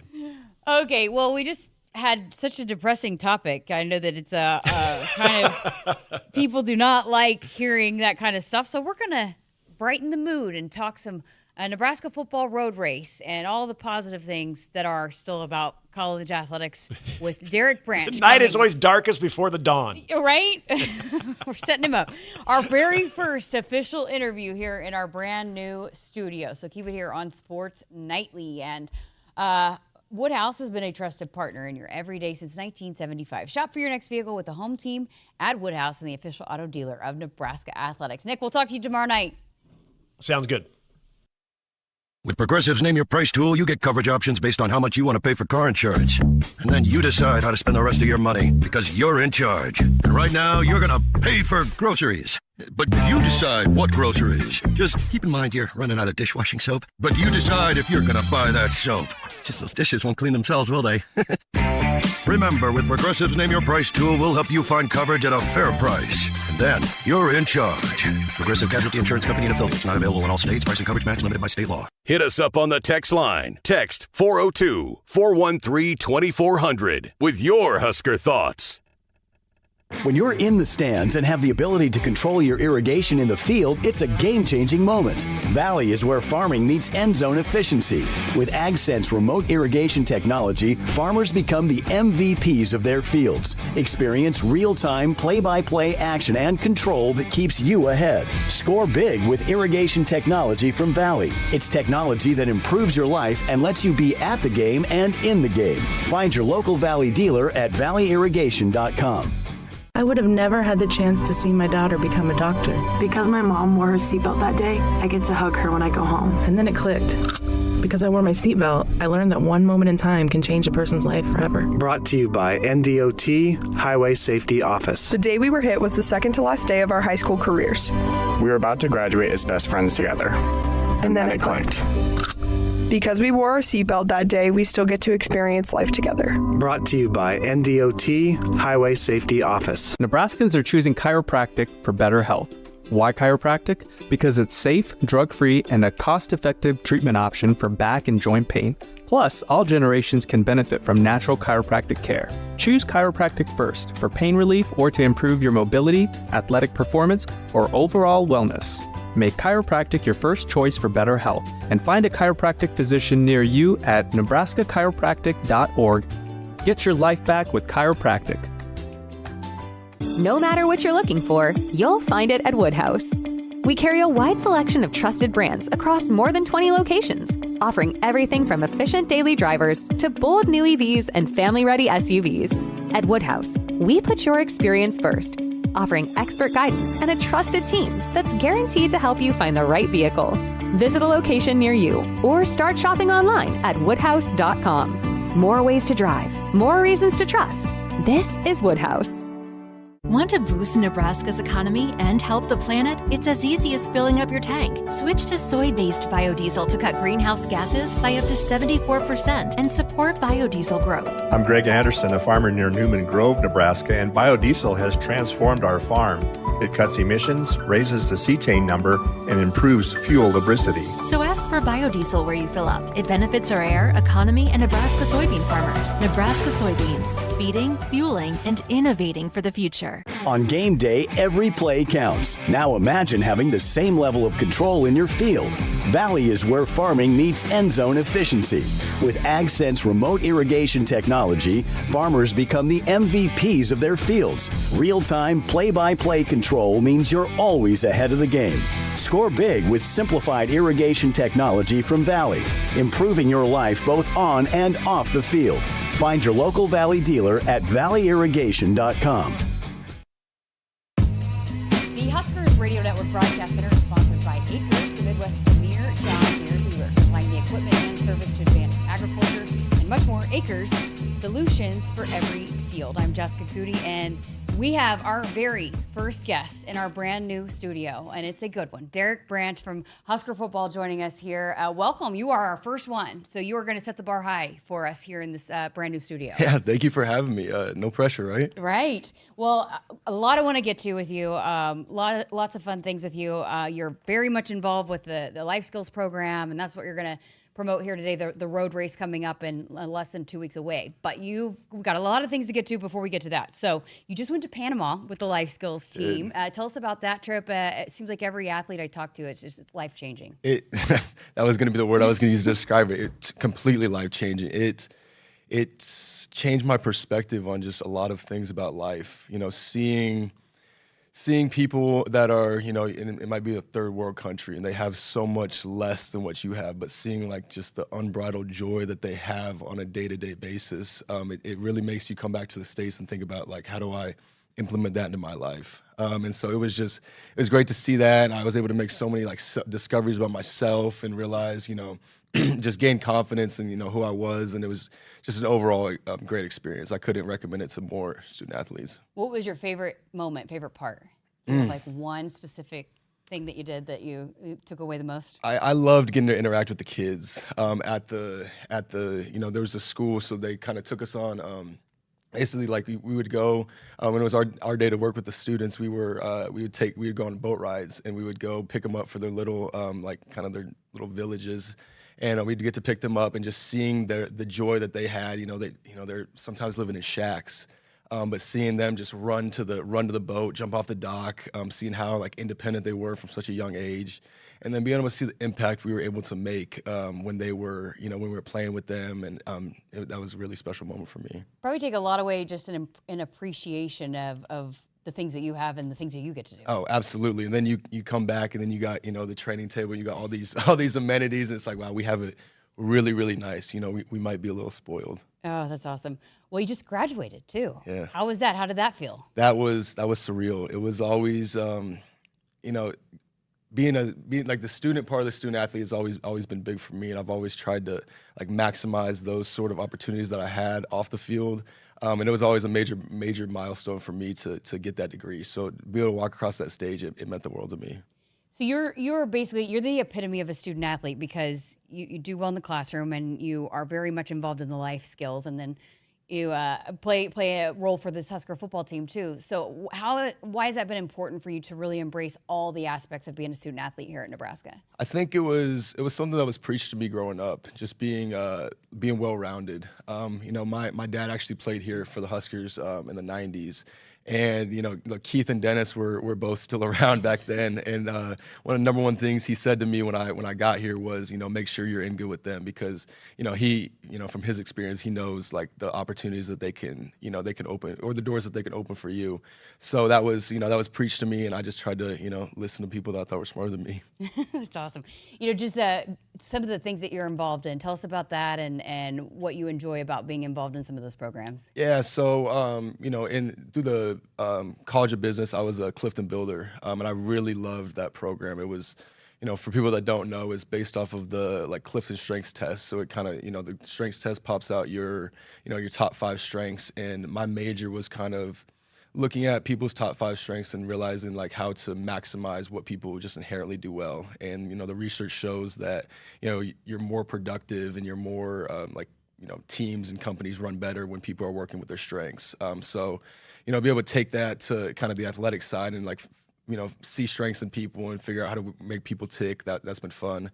And then within life skills, I've done, you know, like the Pen Pal program, you know, so get to do the pen pals, and they set up an opportunity for us to like meet the pen pal, meet our pen pal, and tour them around the stadium and do all that. So it was fun to have an impact with with the kids. And then I've done like Involved and then Inner Circle. So I've had a lot of opportunities. I've been blessed that way. Oh, that's cool. Well, so you go on a service trip, you graduate, and all the while you're also in the heart of preparing in the summer, and this is an important time for this football team. Absolutely. You've been you've been around. How do you feel about where this team is at this year? We had Corey Campbell on a couple weeks ago, and he was really impressed with how you guys came back when you didn't have a lot of people telling you what to do. Just the sense of, I guess, taking things on yourself and making sure that you guys came ready. What have you seen in that aspect as one of the leaders of this team? Yeah, it's actually been interesting because I remember when Coach Rule first got here, I was asking questions around the building, like, so what does this look like when it gets rolling? And sure enough, like when year 3 rolls around, a lot of the things that people were saying, I'm starting to see. It's just been, it's a total shift in just the culture of the team. Like we'll get done with a workout and there'll be 60 people that stay after and get more work, get extra work. It's the onus has been shifted to the players now, where we're leading stuff. The coaches in June, they gave us some opportunities where we were able to have some like player run kind of like practice things, and that was sort of one of the first times we'd done that, and it was really efficient, and we got some really good work in. So seeing that and just seeing how like the players are taking hold of the team, it makes me excited for the year coming up. And that's important, and Coach Rule's preached that, and it seems like that's on the right track. You feel, I know it's going to continue to be a work in progress, but you feel really good about this team being a player-led team come kickoff? Yeah. I think what Coach has kind of said to us, like we're owning like the results of everything. Like it feels like it's up to us now. It's not it's not Coach Rule's team, it's our team, and we're gonna own the results of what the season is, and we think we can have a pretty good season. Came off a season last year where you contributed a lot, the most since you've been here. What did you take away from that season, and how are you looking to carry over some of the things that you did last year and improve going into this year? Yeah, it was nice to get my feet wet last year. Kind of feel like I was sort of getting over the hump. I think I'm just going to take like how to prepare on a week-to-week basis. The season's long. There's injuries. There's just a bunch of different things that you're having to manage on a week-to-week basis. So I think I'm going to have I have better ways to deal with that, and just try to leapfrog from where I left off last year. How is that defensive back room? There's so many guys in there and so many talented guys, but you guys seem to all have so much personality and fun together. Yeah, no, it's extremely competitive. Let's start right there. It is definitely extremely competitive, but it's a room where like everybody wants to see everybody succeed. We're when we're out there together, we're sharing tips. We want to win as a team. We realize that it's a long season. People might go down, stuff might happen. Everybody has to be ready from the ones to the threes. We have to be, and we feel like we have 1 through 3 at most positions in the secondary that can play. So we're excited about that, but definitely competitive room. We compete at everything.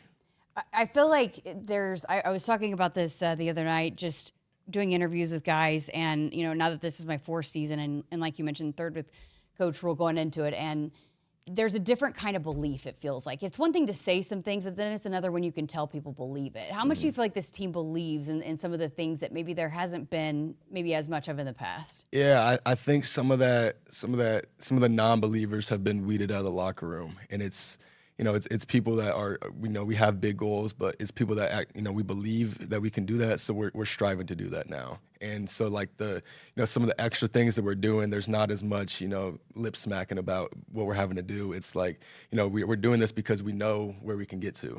So that's great.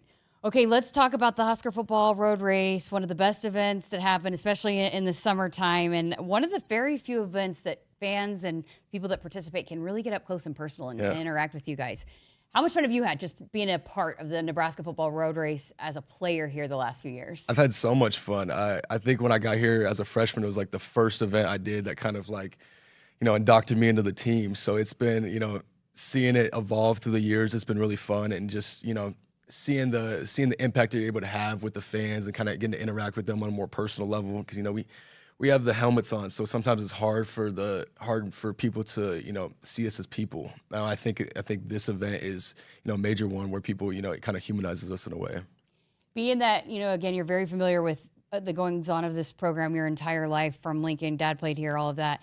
What was your perspective of Jack and Team Jack and just, the relationship between Husker football and that foundation for so long? I mean, I thought he was the coolest. I was on the stadium when he broke that run in the spring game. So yeah, it was a total full circle moment for me. And there was actually my freshman or sophomore year, I was actually able to give him and his family a tour of the stadium. So I was, I've had some up close interactions with the Hoffman family, and I mean they're the best. So yeah, just to get to continue to be a part of it is just an amazing opportunity. How important is it for you guys? I mean, again, this happened. How old were you when he made his run? Middle school? Yeah. Elementary, middle school. So there's players that are coming from all over that didn't grow up here. Maybe it was 10 years ago, over 10 years ago that this happened. And how, I guess, have you seen, what's your perspective of some of these guys coming in and embracing that relationship between Husker football and the Team Jack Foundation? Yeah, I think it's been up to, us local kids to kind of share the impact that, that the Team Jack Foundation has. I know, Heinrich and I both went to the gala this year. So, we've been kind of two people that are on the team that have been vocal in, expressing what the foundation means. And there's, every year they select certain people to be kind of the faces of promoting this and representing for the Husker football road race. What did it mean to you when you got that call, hey, you're our guy this year? Yeah, that was important. I knew there's big shoes to fill. I remember, I think it was maybe my freshman year, it was Cam Taylor-Britt. So, following the footsteps of those guys, I'm just hoping I do a good job. That's awesome. Well, tell people, okay, so we have the 5K, we've got the mile fun run, all the things, but give us your sell. If people are on the fence, why do they need to come? This event, you will not leave this event disappointed. You get to, not only do you get to interact with the team on a, in a way that you're not going to see, that you're not going to get, most people aren't going to get, but you get to truly make an impact on the community and on trying to stop pediatric brain cancer. So, I don't think there's a worse way than that. All the proceeds are going, to the cancer research for children at UNMC up in Omaha. And so what does that mean to you as a Nebraskan, as someone that grew up in this state, that the funds that are going here are helping to impact kids in this state? Yeah, I think that's really impactful. You see so many organizations you donate and the money's going everywhere, but we know, or people that sign up know that their money's staying in house and it's supporting the kids in the state of Nebraska. And I think that's very powerful. Okay, so if you were going to choose a coach to run in the 5K and compete and maybe, finish at the top of the times, who would you choose? Ooh, that's a good question. I think I might put Coach Shorts up there. Okay. I see him working out early in the morning. He might chirp a little bit, but I think he'd do a good job. What about a teammate? You got any? I know, you got some that are distance or short distance runners, like sprinters. But you got any distance runners that would be able to do well? I think maybe Malcolm or Jacory. The smaller, faster guys. I think they'd have a good time running the distance race. Can they run that fast for that long for a 5K? No, they would have to learn how to control their stamina. That might be the biggest part right there. That would slow them down. Okay, so it's coming up July 20th, and if you sign up before July 16th, it's $35. But after that, it will go up to $45. What? Yes, for the 5K. For the 5K. $25 for the 1 mile. 40 or 25, yeah, for the 1 mile fun run. And so the fun run goes before the 5K, yes. and the kids run that. How much fun is that to see the kids participating? Oh, it's so much fun, and we'll be stationed at different points, and we're giving high fives on the trail, giving encouragement, running with some of the kids. So I think the kids usually enjoy that. Okay, one last time. So coming up July 20th on Sunday, and you're going to get to have a lot of fun with this football team, but also it's for a really great cause.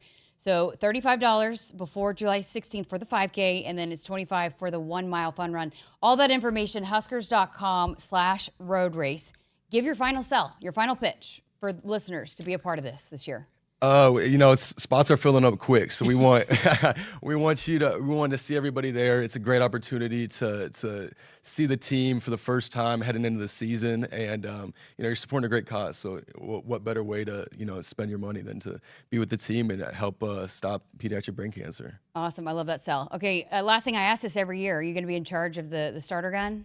We'll see. I got to talk to some high up people in life skills to see if I can get that gig. You got to get that done. So Yeah. you can have that job this year. It's a huge responsibility. Maybe since I did this interview, they'll let me start. I think you did a good job, so I would choose you if it was up to me. So, Derek Branch, thank you so much for being here with us. Of course. Thank you for having me. Huskers.com/road race if you want to be a part of this year's Nebraska football road race. We got to step aside for a break. More of the show coming up right after this. It's the summer sales event with the Ford Groom. Sam, 30 seconds on the clock. The Ford Summer Sales Event. Great time to buy. Correct. What do we have amazing deals on this summer? Ford trucks and SUVs. Is Ford America's all-time best-selling auto brand? Let me think. Yeah, it is. 3 for 3. What do I win? You get to work at the Ford Summer Sales Event. Amazing. I think I was going to do that anyway. You betcha. Based on Automotive News Almanac historical data and industry-reported sales data from 1909 through 2024 CY. Hit us up on the text line. Text 402-413-2400 with your Husker thoughts. I would have never had the chance to see my daughter become a doctor. Because my mom wore her seatbelt that day, I get to hug her when I go home. And then it clicked. Because I wore my seatbelt, I learned that one moment in time can change a person's life forever. Brought to you by NDOT Highway Safety Office. The day we were hit was the second to last day of our high school careers. We were about to graduate as best friends together. And then it clicked. Because we wore our seatbelt that day, we still get to experience life together. Brought to you by NDOT Highway Safety Office. Nebraskans are choosing chiropractic for better health. Why chiropractic? Because it's safe, drug-free, and a cost-effective treatment option for back and joint pain. Plus, all generations can benefit from natural chiropractic care. Choose chiropractic first for pain relief or to improve your mobility, athletic performance, or overall wellness. Make chiropractic your first choice for better health and find a chiropractic physician near you at nebraskachiropractic.org. Get your life back with chiropractic.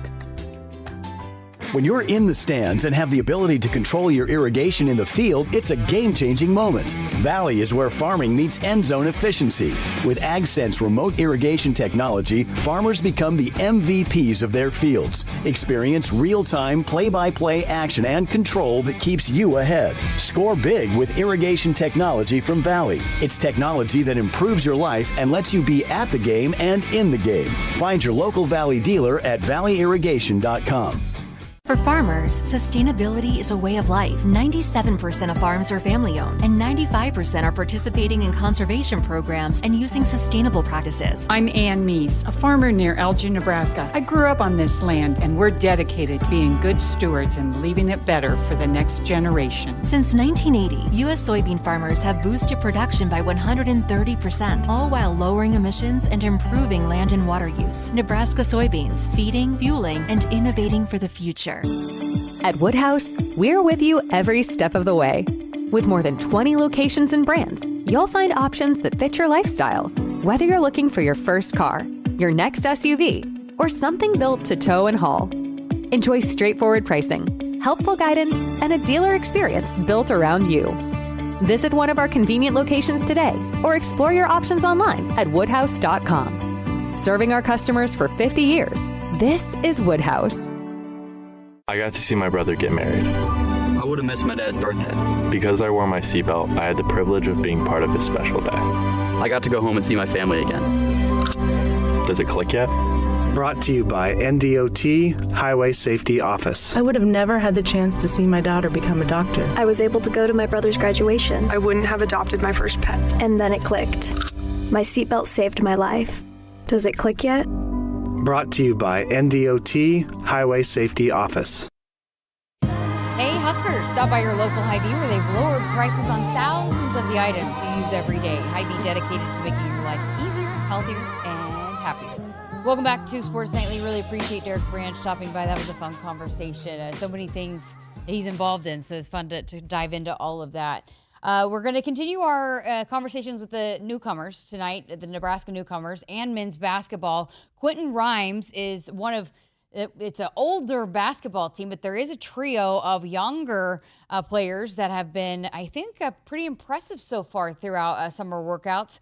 Quinton Rimes is the true freshman, and he comes from Hillcrest Prep, and he averaged over 22 points, nearly 8 rebounds, 4 assists, 2 steals, 6'6" freshman guard, versatile, shot over 40% from three-point as well. So I had a chance to chat with him and learn about his journey here to Lincoln. Let's learn a little bit about you, your process. Take me back through your recruiting process when you were, figuring out where you wanted to play your next step. What were you looking for? Just looking for like the best overall place for me to grow and develop as a person on and off the floor. So I just thought it was the best place for me. So take me back to your first trip to Lincoln. What'd you think? What'd you fall in love with? I just really fell in love with the vibe here, the fans. It's electric. I love the excitement here. Did you go to a game? Yeah. What game did you watch? I actually went to the Iowa game. Oh, really? The final game. What was the atmosphere like when you were taking that in? The atmosphere was pretty. It was rocking. I ain't gonna lie. It was nice and electric. Fun to be a part of for sure. Okay, so let's take me back to your basketball beginnings. How did you first start playing the sport? I started very young, and then I feel like my dad, he played at the highest level professionally overseas. So like he just put the ball in my hand, and I just followed his footsteps, and he taught me like most of everything I know. So I feel like sometimes when that happens, it's not like you always love it. You may find your own love for it outside of your dad. When did that come for you, or did you always love it? I always loved it. So like once he just really started showing me the game, I just fell in love with it from there. What were some of the key kind of things that he taught you from the beginning that led to you becoming the player that you became? Mainly just hard work and work ethic. Just being in there and improving on your game every day. Probably just the basic thing. As someone that has that kind of, a dad that played like that, was that pressure? How did you manage that? If like someone, from the outside, people might think, oh, well, his dad did that, then he should do this. Like, how did you manage that and kind of following along in what he did? That's actually pretty fun because our family's pretty big in Arizona, so we're kind of known well up there. So just growing up with the Rimes name, it's been phenomenal. So you felt like you had to represent. Yeah, represent for sure. How much pride did you take in that when you stepped out on the court to represent your family? It's amazing. It's a great feeling just to be able to play for your family and prove things that you need to prove. So how when you're moving away from home, what made you feel like you could be at home here, away from home? I'd probably say it feels like home just because I'm really close with the guys for sure. And then I just think the setup and the environment is good for me. So there's a lot of old guys on this team. You're one of the few new guys and young guys at that. How have they taken you in? What's that been like being one of the young guys in the locker room? They just really been showing me around. A little freshman treatment as usual, but they've been really helpful for helping me transition here and get settled. What about just getting on the court early? What have you kind of taken away from your first kind of early opportunities to be on the court with this team and this coaching staff? Just the pace. It's definitely something you have to adjust to, the length, and just the intensity of this level. I remember when Coach Hoiberg, when you signed, how excited he was to finally be able to talk about you. What excites you about playing for Coach Hoiberg? What excites me about playing for Coach Hoiberg would probably be just his offensive mindset is something I learned from a lot. So just to be able to play and learn from that is great. I know he was someone that he doesn't always say this, but he thinks he can come in and maybe help out immediately. How much do you feel like your game can transfer and quickly as a freshman? Right now it's just a learning process. I'm taking it day by day. So I'm definitely going to get ready for that soon. And when my opportunity comes, I'm just going to help as much as I can. We know you can score. How much are you learning on the defensive end right now? Defense is insane. Coach Nate's been getting on me, breaking these old habits and building these new ones. So I'll be ready. Yeah, have you learned just the importance of that and how much that's going to have to be if you want to play as a freshman? You got to play on the defensive end. Yeah, right? For sure. Defense wins games. So, yep. Okay, for Husker fans that have not seen your game, describe it. What are you like on the court? I would say more versatile wing. I stretch out. I'm able to knock down shots, create off the dribble, not just for me, but also my teammates. When you're not playing basketball, what do you like to do? I just like to relax. I take it easy. Play the video game a little bit. You have a favorite video game? I'd probably say right now, I'll probably say Fortnite. You pretty good? Yeah, I'm good. Are you the best on the team? Do you know that yet? Oh yeah, for sure. Like you can beat anybody. Yeah, hands these down. guys need work. So you have no competition. No competition. Awesome. Thank you so much for your time, and we're excited to have you here in Lincoln. Thank you. I guess I should have gotten his. Is it a username that you use on? Yeah. David's saying yes. I guess I should have got his username so maybe we could have seen if there's anybody that could challenge him, because apparently nobody on the basketball team can. But David, I'll try to find that for you. Maybe you can take him on. Fun stuff there from Quinton Rimes, one of the younger players on this Nebraska men's basketball team, but one that I know they are very excited about. It's a part of our newcomer series brought to you by Blue Cross and Blue Shield of Nebraska. We got to get to a break. We're back to wrap up the show next. I got to see my brother get married. I would have missed my dad's birthday. Because I wore my seatbelt, I had the privilege of being part of his special day. I got to go home and see my family again. Does it click yet? Brought to you by NDOT Highway Safety Office. I would have never had the chance to see my daughter become a doctor. I was able to go to my brother's graduation. I wouldn't have adopted my first pet. And then it clicked. My seatbelt saved my life. Does it click yet? Brought to you by NDOT Highway Safety Office. Hit us up on the text line. Text 402-413-2400 with your Husker thoughts. Nebraskans are choosing chiropractic for better health. Why chiropractic? Because it's safe, drug-free, and a cost-effective treatment option for back and joint pain. Plus, all generations can benefit from natural chiropractic care. Choose chiropractic first for pain relief or to improve your mobility, athletic performance, or overall wellness. Make chiropractic your first choice for better health, and find a chiropractic physician near you at nebraskachiropractic.org. Get your life back with chiropractic. On game day, every play counts. Now imagine having the same level of control in your field. Valley is where farming meets end zone efficiency. With AgSense remote irrigation technology, farmers become the MVPs of their fields. Real-time, play-by-play control means you're always ahead of the game. Score big with simplified irrigation technology from Valley, improving your life both on and off the field. Find your local Valley dealer at valleyirrigation.com. Hey, Huskers, stop by your local Hy-Vee where they've lowered prices on thousands of the items you use every day. Hy-Vee dedicated to making your life easier, healthier, and happier. Welcome back. Final couple minutes here of Sports Nightly on this Wednesday night edition. Had a text earlier from John in Omaha on our text line. He said, I've never been told, but who chooses the Husker Hall of Fame? And so glad to see a special team guy like Brett be named. It shows the importance of special teams. Keep up the great work. Go Big Red, John in Omaha. So I asked, and Keith Mann, who is actually part of the committee too, but he said members of the Nebraska chapter of the National Football Foundation get to vote on it. So there's like a group of people that are involved but there. So there you go. There you have it.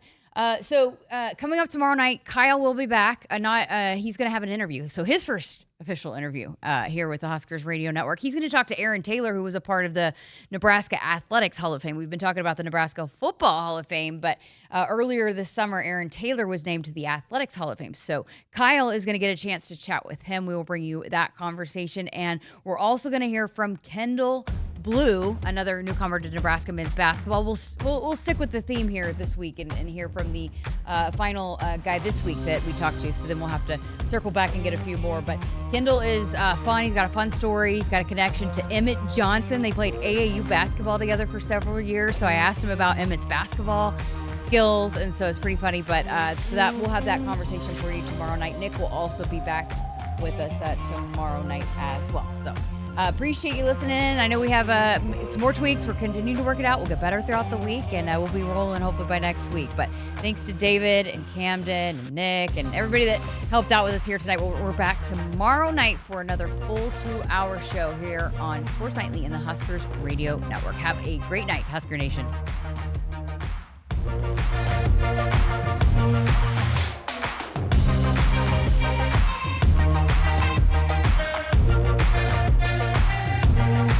Hit us up on the text line. Text 402-413-2400 with your Husker thoughts. Nebraskans are choosing chiropractic for better health.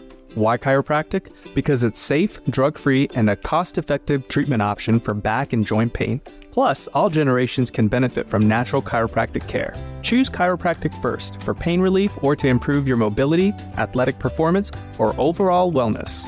Make chiropractic your first choice for better health and find a chiropractic physician near you at nebraskachiropractic.org. Get your life back with chiropractic. I would have never had the chance to see my daughter become a doctor. Because my mom wore her seatbelt that day, I get to hug her when I go home. And then it clicked. Because I wore my seatbelt, I learned that one moment in time can change a person's life forever. Brought to you by NDOT Highway Safety Office. The day we were hit was the second to last day of our high school careers. We were about to graduate as best friends together. And then it clicked. Because we wore our seatbelt that day, we still get to experience life together. Brought to you by NDOT Highway Safety Office. When you're in the stands and have the ability to control your irrigation in the field, it's a game-changing moment. Valley is where farming meets end zone efficiency. With AgSense remote irrigation technology, farmers become the MVPs of their fields. Experience real-time, play-by-play action and control that keeps you ahead. Score big with irrigation technology from Valley. It's technology that improves your life and lets you be at the game and in the game. Find your local Valley dealer at valleyirrigation.com. Nebraska soybeans power everyday products, from Goodyear tires and Skechers shoes to soy-based turf and fire suppressants. These innovations replace petroleum and utilize other components of the soybean, leading to more sustainable products worldwide. I'm Doug Sadoff, a farmer near Trumbull, Nebraska. Thanks to cutting-edge research, soybeans are now in everything from tires to turf. It's amazing to see how these advancements are unlocking new potential for our crops. Soybeans are a win for every product and everyone. Nebraska soybeans, feeding, fueling, and innovating for the future.